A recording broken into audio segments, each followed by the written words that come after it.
How's everyone? Good. Everyone's amazing except for those who have to fly through Heathrow. So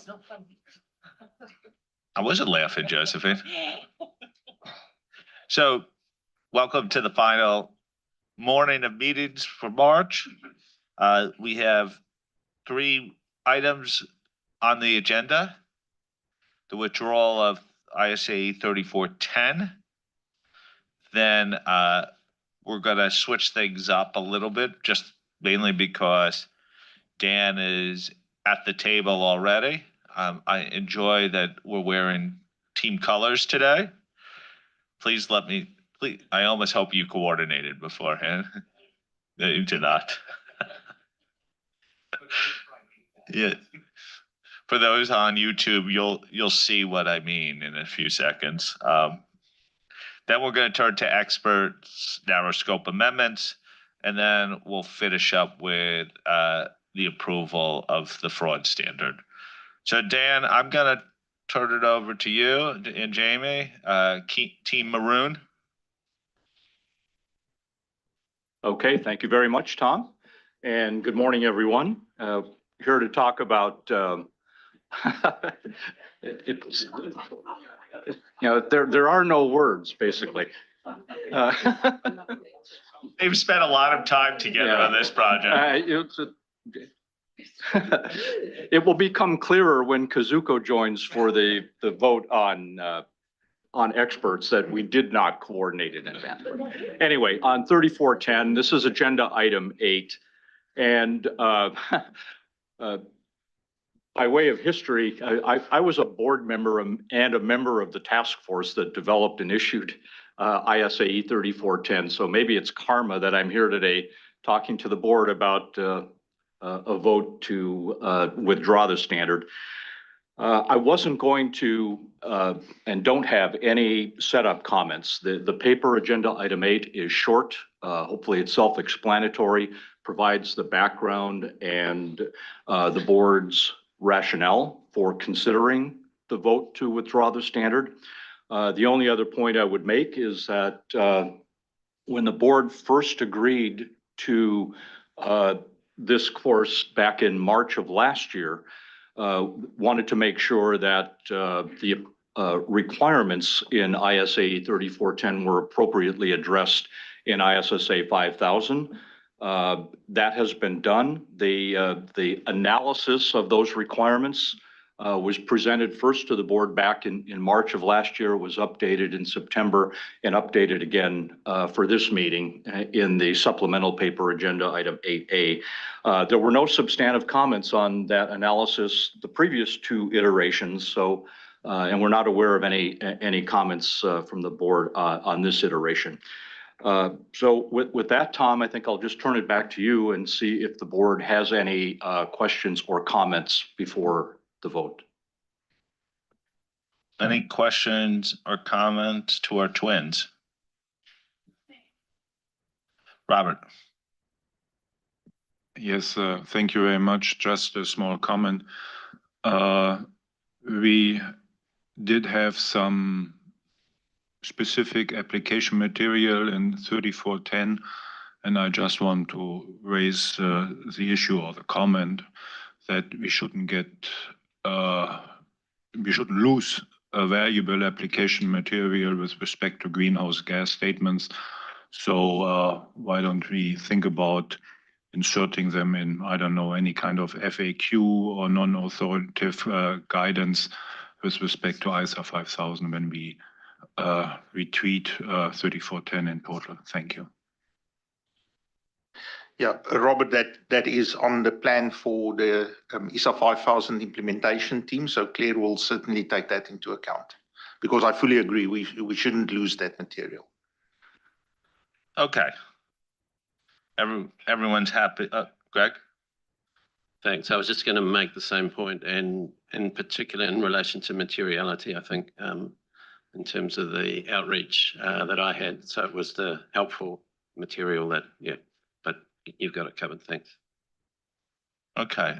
Before we move to withdrawal of 3410, there's points taken on our guidance on 5,000. Nothing will be lost. Philippe, any observations from the PIOB before we go to voting? No, thank you very much, Tom. No specific observation on that. Thank you. Thank you very much. So I'm going to ask Willie to address the relevant due process matters here. Thank you, Tom. And the due process considerations are also summarized in agenda item 8A. So in section C, we have laid out the due process considerations for the withdrawal of ISA 3410. Just highlighting to the board, remember the context of this withdrawal is because we had the publication of a new standard that adequately covers the subject matter of an existing standard. That is opposed to another type of withdrawal where you will just remove a standard without replacing it. But in this case, we do have a replacement for an adequate replacement for the material that existed. So based on the issues paper and what Dan has also given us background, IAASB staff is of the view that there are no significant matters in relation to the withdrawal of ISA 3410 that have not been brought to the IAASB's attention. We also believe that withdrawal is appropriate in the context of considering the qualitative standard setting characteristics of the public interest framework that are of most relevance in this instance, which is set out in paragraph 17. And therefore, we believe it is appropriate to proceed to vote on the withdrawal of this standard and ask the board to withdraw ISA 3410 as an international pronouncement of the IAASB with effect from the effective date of ISA 5000. Okay. We ready to take the vote? Who supports the withdrawal with a show of hands of ISA 3410? Josephine? Sorry. I didn't know if you were against it or let the record show 16 votes in favor, therefore none against and none abstaining. So that is approved. And Dan, just as Lily pointed out, just confirming that it will be effective at the point of which 5,000 is effective. That's correct, Tom. Okay. Okay. So Lily, Philippe, since you had no comments going into the vote, I assume the PIOB has no comments now. But Lily, could you explain to us the next steps? Yes, Tom. So what we will do is we will issue a public announcement that the ISA 3410 has been withdrawn. We will also, on our website, we have a page for completed projects, and that page normally goes back many years. I haven't looked at how far it goes back, but it says what projects are completed and then also indicates what the effective date of a standard is. So what we will do is on that page, we will put an alert that the standard has been withdrawn with effect from December 15, 2026. We will also place an alert on the standard in the 2025 handbook that is currently being finalized. We will also do that in the 2026 handbook. So the standard will still be in the handbook, but it will have the alert that the standard has been withdrawn with effect from. And then from after December 2026, it will be taken out of the handbook. Okay. Thank you very much. So we're going to move on. So one topic done. Well done. Thank you, Dan and Jamie, for helping us with that. We're going to go to experts narrow scope amendments. Kazuka, welcome too. Thank you. I can't turn on my video, She's but changing into her maroon outfit at the Yes. moment. okay. No, I didn't get the memo. So Okay. Okay. We will start with the project proposal for the narrow scope amendments project, and this was discussed yesterday. The minimal changes were reflected in the document you looked at in discussed yesterday, agenda item 4A.1. And there were no comments on those changes, no further changes. So the final text of the project proposal is as you see it in agenda item 4A.1. And so, Tom, there no other comments from my side on the project proposal. Turn it back to you. Okay. Any further comments on the project proposal? I think we covered this in detail yesterday. So on this one, just to note that there's only needs a simple majority of the board. Villy, do you need to say anything before we approve the project proposal? Okay, by show of hands, who approves the project proposal as amended yesterday? Okay. That's a full complement of the board, 16 members on that. Dan, I think the project proposal is approved, so let's turn to the ED. Okay, thank you, Tom. And turning to the ED, similarly, the document that you looked at yesterday, agenda item 4B.1, now reflects the final text of the proposed narrow scope amendments. The only comment I did want to make was Sammy raised a point during the plenary discussion yesterday about paragraph A31A of ISO 620, and also would have affected paragraph A133A of ISA 3000 revised. And the comment was, could those paragraphs be a little more explicit or direct about the fact that if you don't, if the evaluation of CCO is that the expert does not have the necessary competence, capabilities, and objectivity, then the following paragraphs are in essence not relevant. The task force did look at that. The project team did look at that and concluded that it would be difficult to write that into an application material paragraph, that it could look like a hidden requirement. So what the project team is proposing and has discussed with Sammy is to add a few words in the explanatory memorandum in the exposure draft to, in essence, address the how that or the effect of that application material paragraph. And Sammy has graciously agreed to that approach. So, Tom, with that, there are no other comments on the proposed narrow scope amendments. Okay. Any comments on the proposed narrow scope amendments?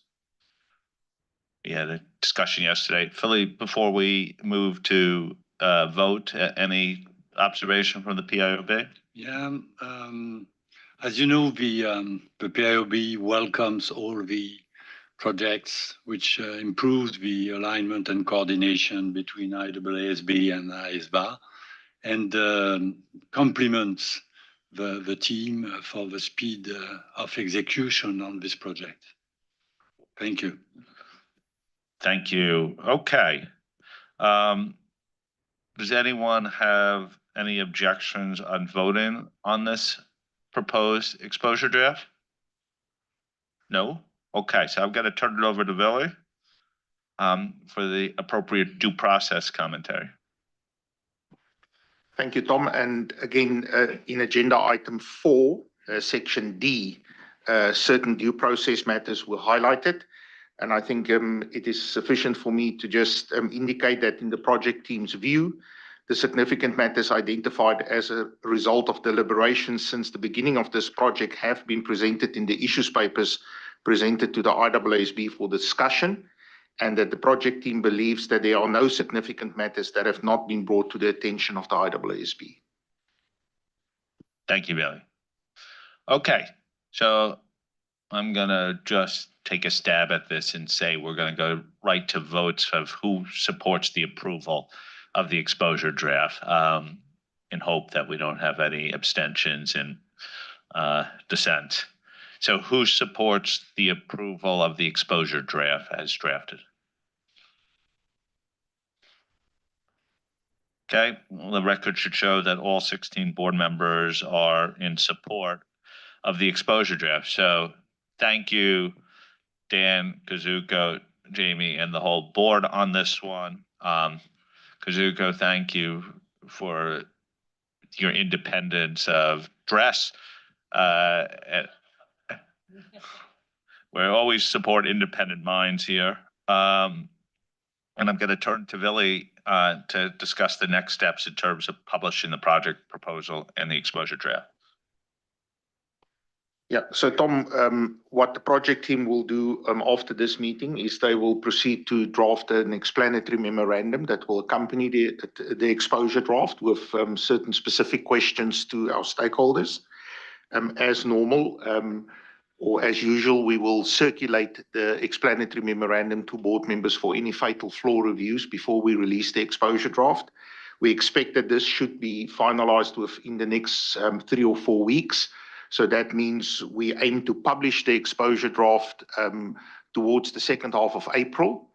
And we're proposing an exposure period of 90 days because this is a narrow scope project and because of the limited extent of the amendments.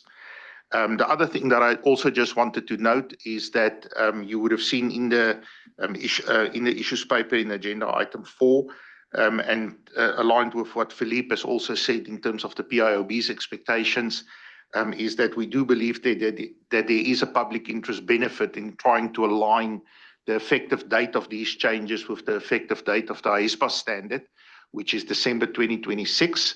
So that would be approximately 12 months implementation period. But we believe that because stakeholders will already be implementing the code in any way and the limited nature of these changes, that should be doable.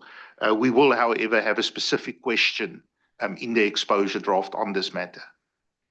Thank you, Tom. Okay, well done to the team again, and we followed the EDGE principle in getting this out very quickly. So I think we're going to turn to fraud now.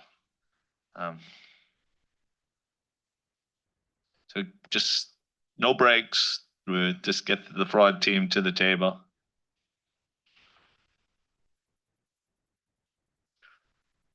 I have to say their office hours were quite busy and active.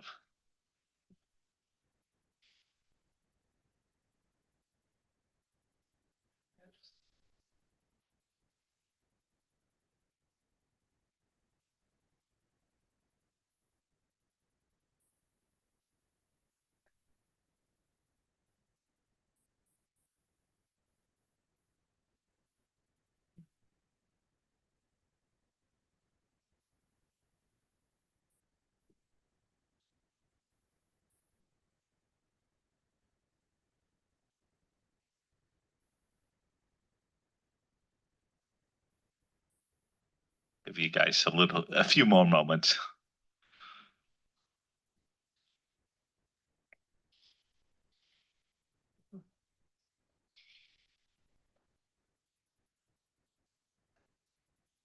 Uh-oh. No tag for Isabel?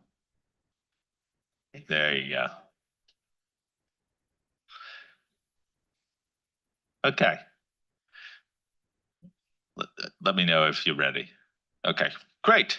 Well, welcome all. Thank you for further work and for holding your office hours today. It's good to see how popular you were this morning.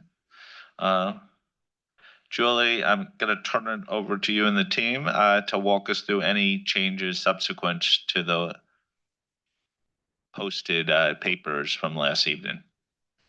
Sure, thank you. And yes, our office hours were busy, but I will say, I think we have very minimal things to come back to the board with. So that's always good news. And we are talking about any changes from those documents that were sent to the board yesterday afternoon. And I'm going to ask Isabel to walk us through what we're proposing as changes.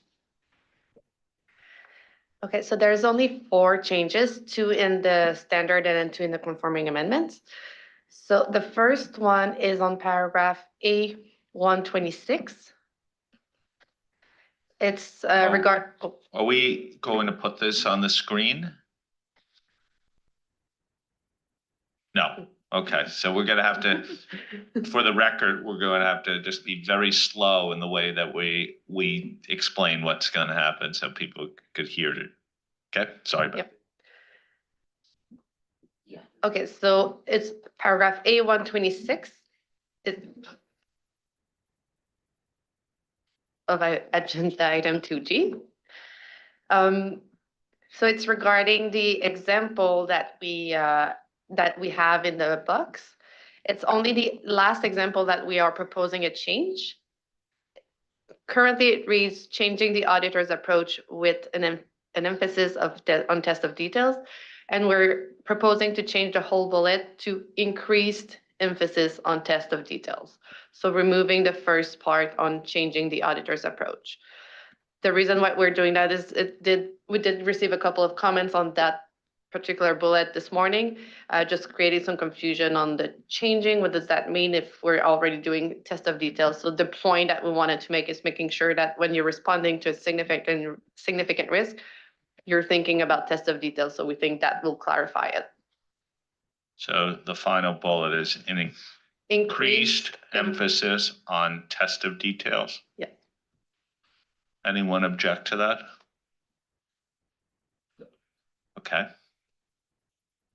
Okay. Next point is on paragraph A160. I'll just give a second for everyone to go there.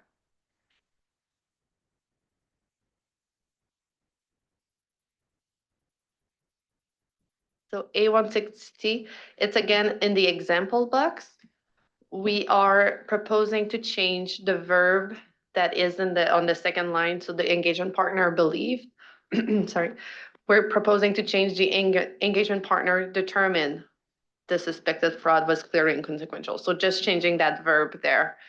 So just to align with the rest of the requirements in the application material.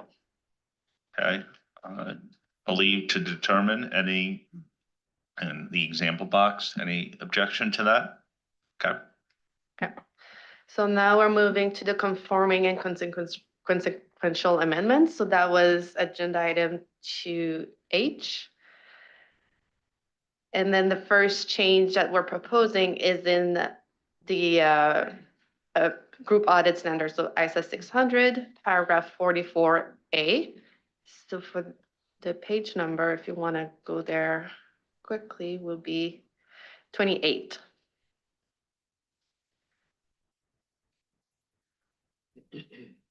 So the change that we're proposing in this requirements is to remove the last piece of the requirement. So striking out the words including fraud or suspected fraud identified by the component auditor. So we'll have a full stop after the first identified fraud or suspected fraud. Maybe just read it out. Yeah. Okay, could you read that again? Sorry. Yeah. So 44A would now read, in applying ISA 240 revised, the group auditor shall take responsibility for obtaining an understanding of the identified fraud or suspected fraud. Full stop. The reason why we're proposing this change is there was a little bit of comments this morning or confusion about the interaction with the requirements in 45. So by removing that, we believe that it fixes, it makes it more consistent throughout. And the footnote would still remain? Yes. Okay. Just wanted to make sure as we read it out and the footnote was part of. People okay with that? Okay, and then the last change is in the same standard, so still 600. It's the paragraph A144, so it's on page 31, 32. It starts on 31 and then the application materials finishes on page 32. So it's the bullet that starts with fraud, identified or suspected fraud or illegal acts involving component management or employees that could have, and we're striking out immaterial. So that could have an effect on the group financial statements. So we're just removing the material there. And that's consistent with the other changes that we have made previously in the requirements of 240 and in the communication earlier in 600. So this is in the second bullet, right? Yes. Fraud or suspected for fraud or illegal acts involving component management or employees that could have an effect on the group financial statements now. So the elimination of material. People happy with that? Edo?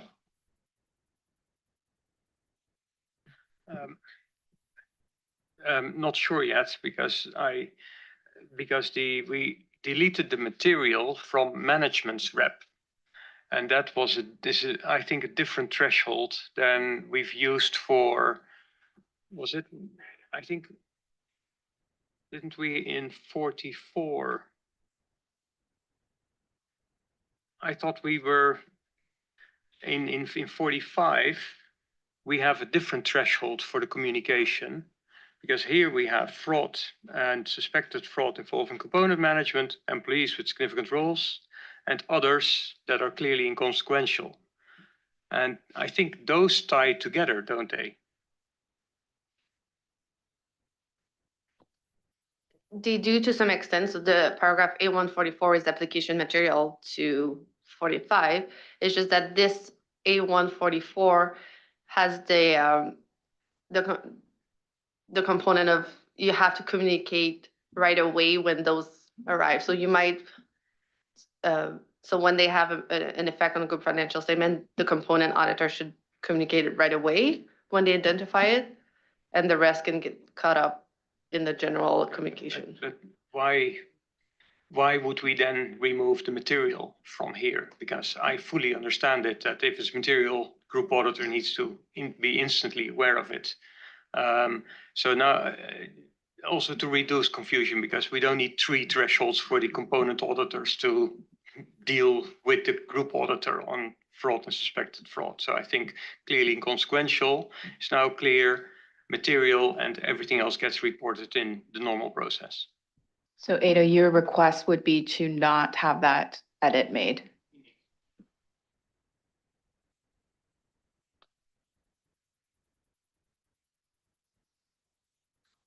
People fine with reverting back to the text? Obviously, this was raised by someone that we eliminated it, but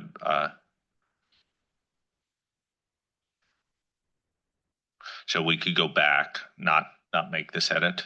That would be fine. Okay. Which means material would stay in. Material would stay in. Yeah, okay. Okay, I think we're fine then. On that one, we'll go back to keep the text as shared last night. Okay. And that's all we had, Tom. So it would just be if there were other concerns, questions, comments that the board members wanted to raise. Thank you, Julie. Any other comments, questions before we get to the official business? I see none. Philippe, any observations you have before we consider whether to approve this standard? No, thank you, Tom.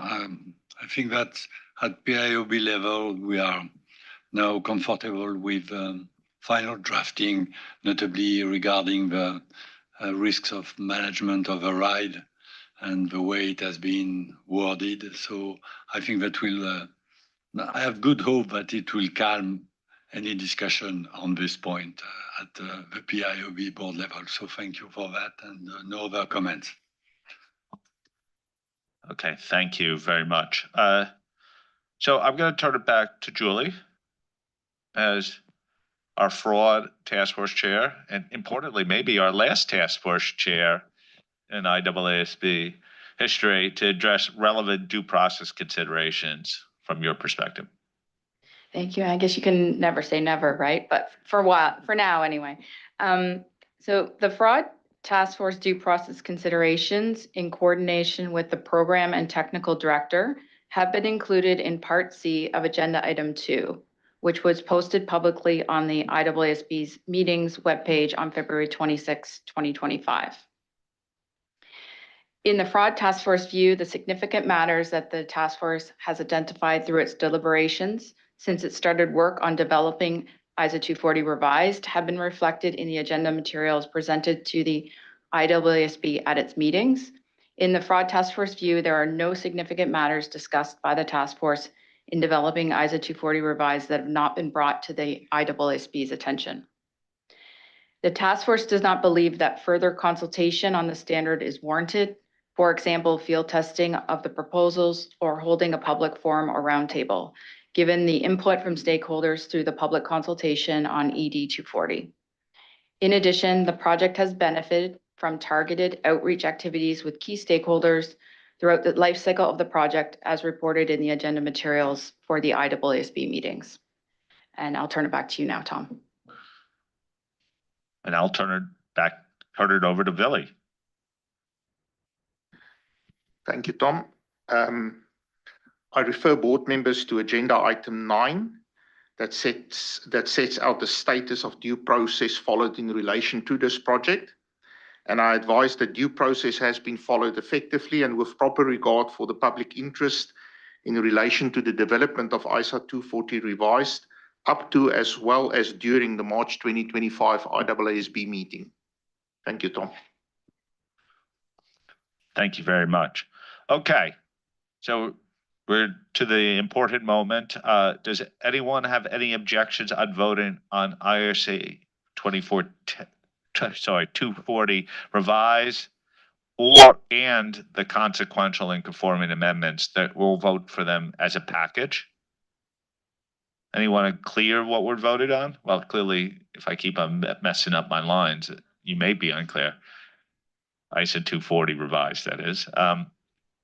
So let's seek the votes of approval of ISA 240 revised.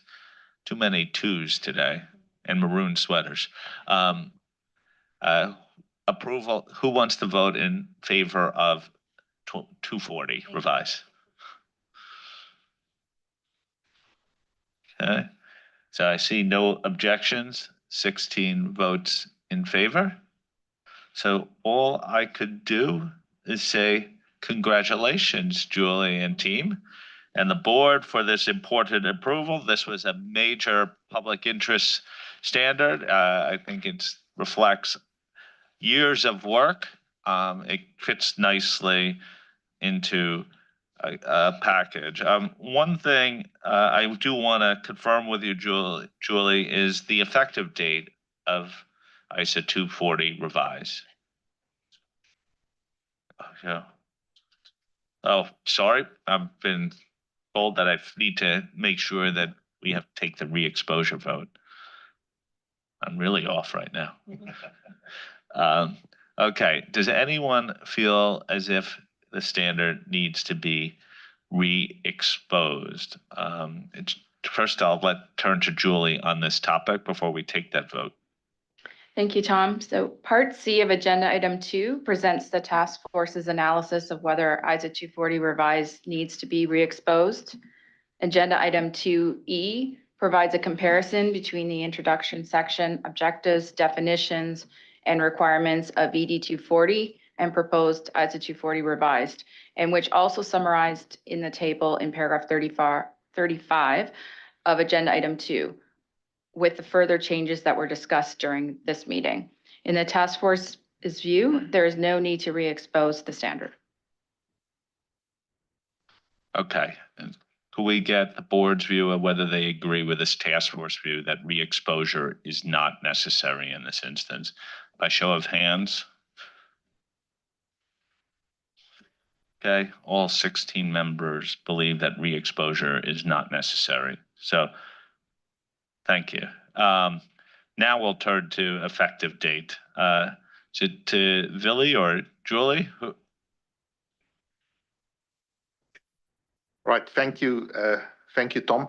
Just to confirm, you'll remember that the effective date was discussed with the board at the December meeting, including the results that we received on the specific question in the exposure draft. So this is just to reconfirm that a key consideration in determining the effective date was also to align it with the approval of ISA 570 revised 2024 that occurred in December 2024. So the effective date for both those standards will be audits of financial statements for periods commencing on or after December 15, 2026. Thank you, Billy. So again, congratulations to Julie and the team. Huge thanks to Julie for sticking with us for an extra quarter on this. This is another major task force win for Julie. For some of our board members that weren't around, she shepherded ISQM 1 over the line as well, which is no small feat. So huge debt of gratitude to you and the team and your leadership for this. So I'm going to turn it over to Julie for some closing remarks on 240. Thanks, Tom, and thanks for those comments. I'm very happy that where we got to today. It was a bit of a process, but we made it through. And earlier in the week, when I had some slides up, when I was introducing sort of the journey we were on, you'll notice it went all the way back to 2020. So I just want to make sure I appropriately thank all of those that contributed to where we are today. And it started back in 2020 with Fiona Campbell, and she led a working group. I'm afraid I'll miss a name in that all the working group members, but there are a number of working group members that worked on the getting ready for the fraud and going concern projects back then, getting the discussion paper issued and working through some of the issues, which ultimately became the project proposal. And then once we had a task force constituted, Lynn led us through. She was the first task force chair, and some of the members like myself and Josephine were around back then.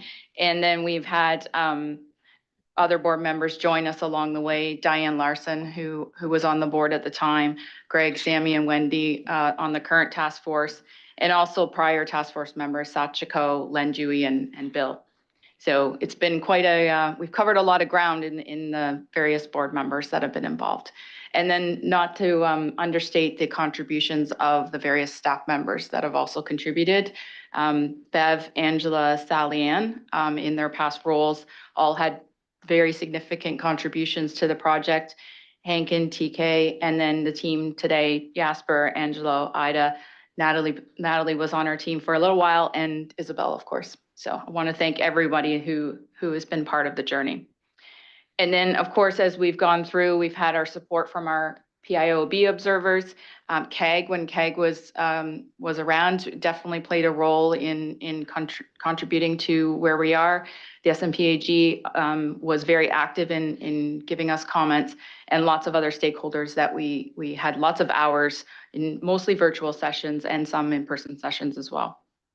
And then just on a really personal note, as task force chair, I've had the immense support of Tanya Surgott and Amy Groves. So I just want to thank them as well in supporting me. Oh, well done.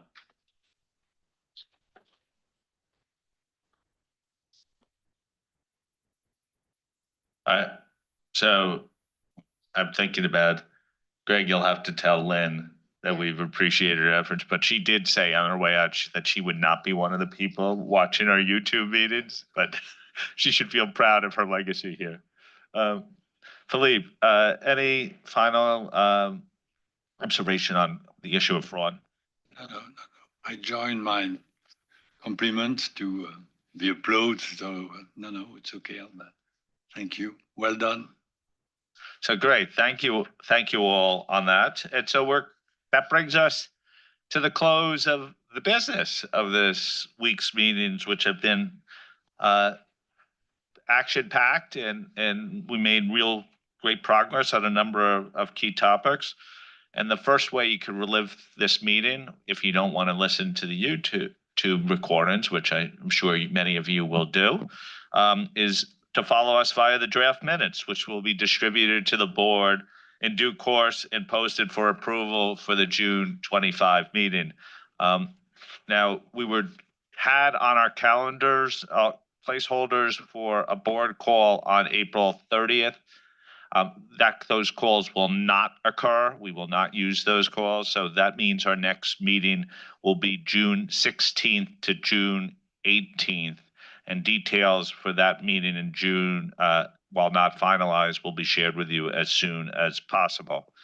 If you're beginning to think about when those papers for the June meeting will be posted, it'll be the week of May 26th, most probably, with all should be up by May 30th. Really just huge thanks to the team for getting this meeting ready. The TAs who do all the work behind the scenes, the IAASB and the IFAC teams that have made the administration of this meeting go so smoothly. So thank you to all of you.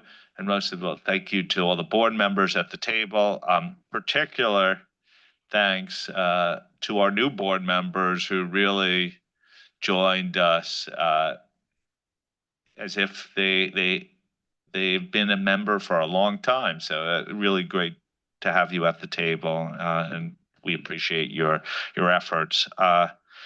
Thank you, Philippe, as always, for your observations throughout the meetings. And before I close, I want to give you a chance to say anything in general about the meeting itself. Nothing? I've asked enough. Okay, so thank you for all of our observers for joining. And with that, I'm going to close the meeting. So thank you. Good luck, safe travels home for those flying through Heathrow, especially good luck. So thank you all, and I'll